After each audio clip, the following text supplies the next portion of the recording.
मैंने कल ही अमेरिका से अपने लिए एक नई घड़ी मंगवाई है।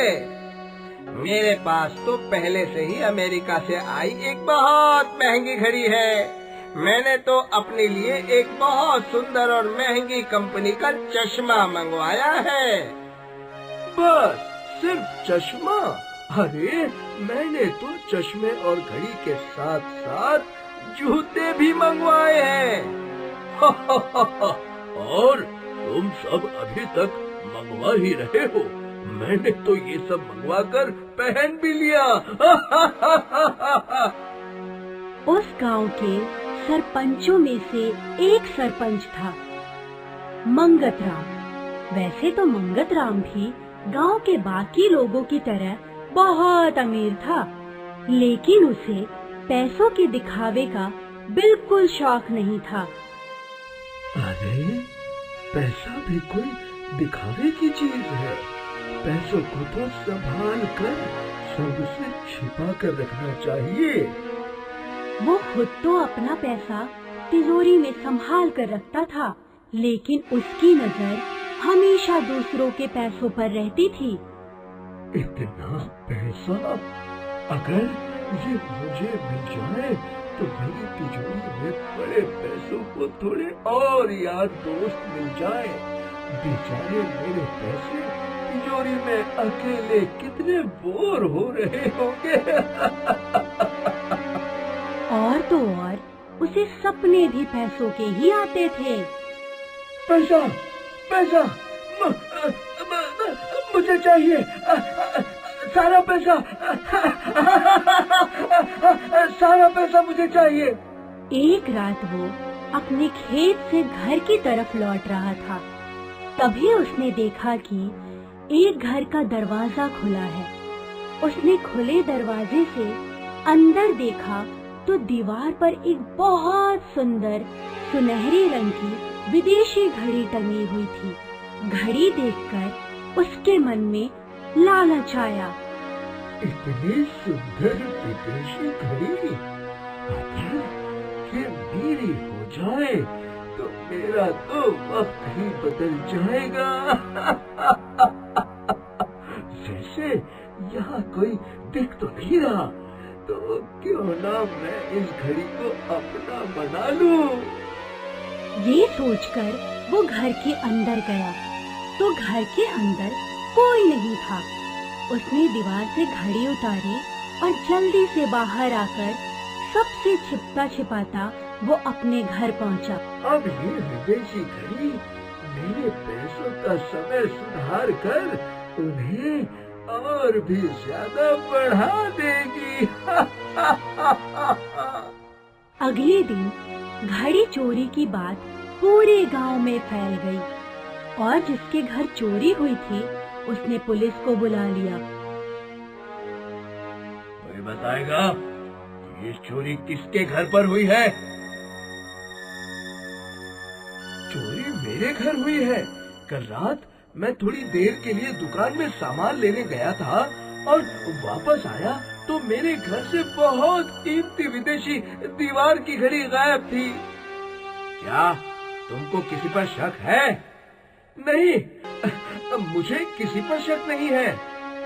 कोई बात नहीं, मेरी छानबीन शुरू हो गई है।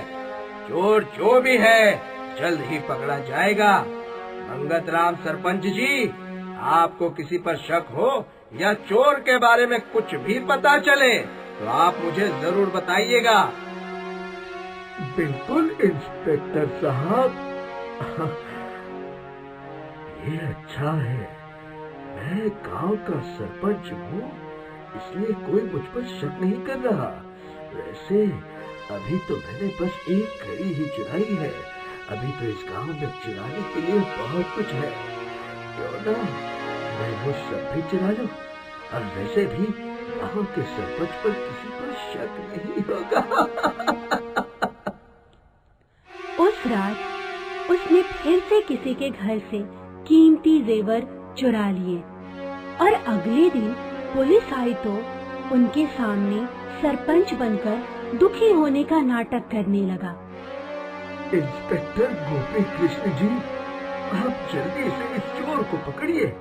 मुझे गांव में हो रही चोरियां देखकर बहुत दुख होता है। हाँ। इस तरह उसने पहली चोरी अनजाने में की, लेकिन अब दूसरी चोरी करने के बाद वो पूरी तरह से चोर बन चुका था। अब वो रोज रात को मौका देखकर चोरी करने लगा। पैसा कभी ज्यादा नहीं होता, पैसा हमेशा कम ही होता है, और हमें पैसे जोड़ने के लिए हमेशा मेहनत करती रहनी चाहिए। इस तरह उसने इतनी चोरियां की कि उसे अब एक नई तिजोरी खरीदनी पड़ी।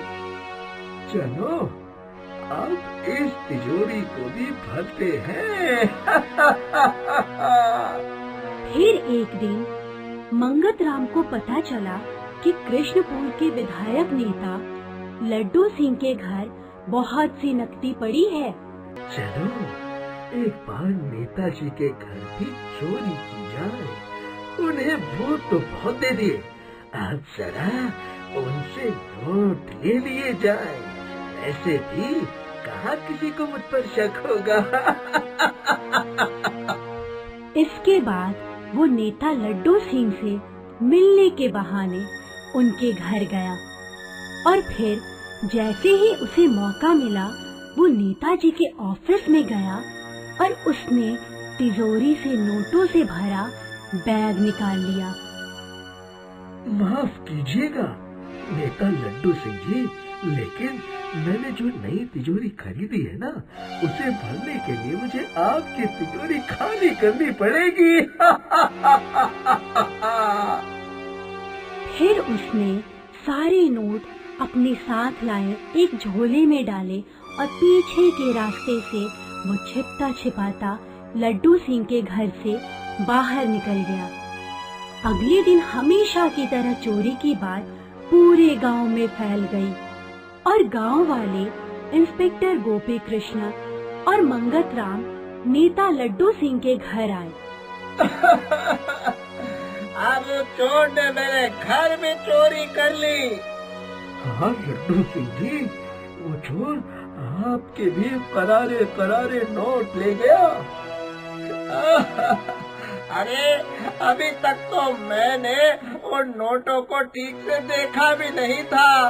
मंडी से लाकर सीधा उन्हें तिजोरी में रख दिया था और वो चोर उन्हें ले गया।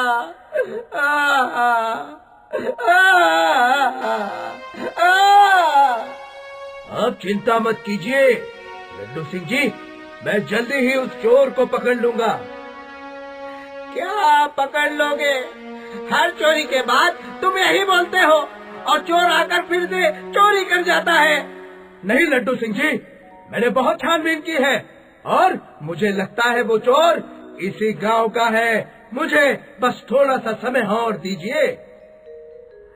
ये इंस्पेक्टर बहुत समझदार बन रहा है, अभी इसे रास्ते पर लाता हूँ।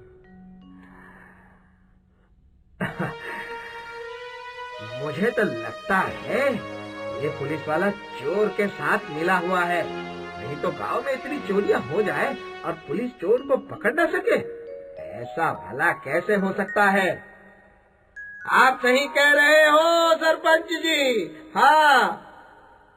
नहीं सरपंच जी, मैं चोर के साथ नहीं मिला हुआ हूँ। अच्छा, तो फिर अब तक चोर को पकड़ा क्यों नहीं? हाँ, चोर चोर मौसेरे भाई। हाँ, मैं तुम्हें अभी नौकरी से निकालता हूँ। इस तरह मंगत राम ने ईमानदार इंस्पेक्टर गोपी कृष्ण को नौकरी से निकाल दिया और खुद एक बार फिर से बच गया। नौकरी जाने से गोपी कृष्ण बहुत दुखी हुआ। मंगत राम के कानों तक ये पहुंचा दिया कि गांव में रहने वाले गंगा प्रसाद के घर बहुत सारी नकदी पड़ी है, और फिर अपने लालच से मजबूर मंगत राम ने गंगा प्रसाद के घर से वो नकदी का बैग चुरा लिया लेकर कृष्णपुर आए। एक बार फिर से गांव में चोरी हो गई। आखिर कौन है ये चोर जो बार बार हमारे गांव में चोरियां कर रहा है? अब इसका जवाब तो ये नया इंस्पेक्टर ही देगा। नहीं मंगत राम सरपंच जी, इस बात का जवाब मैं नहीं बल्कि एक बम देगा। बम? अब ये बम कहाँ से आया? ये बम मैंने 2 दिन पहले ही गंगा प्रसाद जी के पैसों से भरे बैग में छिपा दिया था। अब इस रिमोट को दबाते ही वो बम फटेगा और हमें पता चल जाएगा कि आखिर वो चोर कौन है। गांव वाले इन चोरियों से थक चुके थे, इसलिए वो ये सुनकर बहुत खुश हुए। हाँ, अभी दबाओ बटन और उड़ा दो उस चोर को। उस चोर के साथ ऐसा ही होना चाहिए। मुझे तो, मैं रिमोट दबाता हूँ। लेकिन मंगत राम के डर के मारे पसीने छूटने लगे थे। अब अगर वो चोर उस बैग के आसपास होगा तो वो बम के साथ फट जाएगा, और अगर वो बैग के आसपास नहीं हुआ तो कम से कम हमें ये पता चल जाएगा कि चोर कौन है, और फिर हम उसे पकड़कर जेल में डाल देंगे। पर अगर बम फट गया तो चोरी के सारे पैसे और बाकी सामान भी बर्बाद हो जाएगा। कोई बात नहीं, होने दो बर्बाद। हम बस उस चोर को सजा देना चाहते हैं बस। मगर चोरी के सामान के साथ साथ मेरा अपना पैसा, जेवरात और मेरा घर भी फट जाएगा। नहीं नहीं, ऐसा मत करो। अब बम मत फोड़ो। क्यों ना फोड़े, आपको इससे क्या परेशानी है? अब मंगत राम के पास कोई रास्ता नहीं बचा था, इसलिए अपने पैसे और घर को बचाने के लिए उसने मान लिया कि क्योंकि मैं ही वो चोर हूँ, वो सब चोरियाँ मैंने ही की है। ये सुनकर गांव वाले बहुत गुस्सा हो गए। हम तो आपकी बहुत इज्जत करते थे, लेकिन आप तो चोर निकले। एक सरपंच होकर आपने चोरी की। पहले तो तुमने मेरे करारे नोट चुराए और फिर मेरे सामने दुखी होने का नाटक किया।